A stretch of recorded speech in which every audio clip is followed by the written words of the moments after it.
বোকা বিড়ালের গল্প। কার গল্প?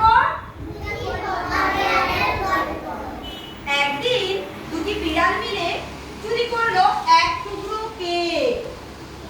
তারা কেকের টুকরোটাকে দুভাগে ভাগ করলো, কিন্তু ভাগ দুটো সমান না হওয়ার জন্য দুজনের মধ্যে বেঁধে গেল তর্ক।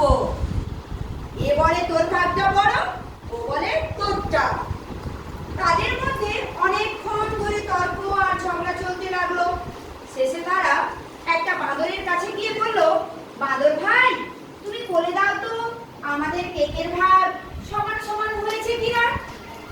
বাঁদরটা তখন খুঁজে পেতে একটা নাড়ি পাল্লা জোগাড় করে আনলো। এরপরে সে দুখণ্ড কেক দাড়ি পাল্লার দুদিকে চাপিয়ে দিল। দেখা গেল দাড়ি পাল্লার একদিকের টুকরোটা অন্যদিকের থেকে একটু ভারী।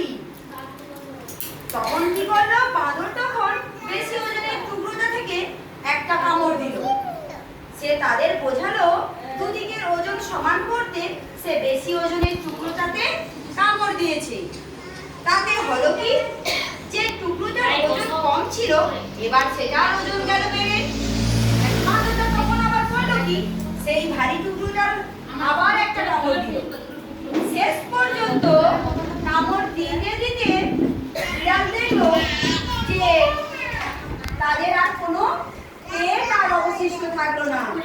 তখন তারা দুজনেই বাঁদরের শয়তানিটা ধরে ফেললো।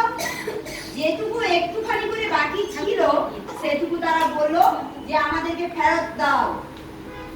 শেষে বাঁদরটা বললো, দেখো এতক্ষণ ধরে খাটাখাটনি করলাম, তার দাম হিসেবে এটুকু কিন্তু আমার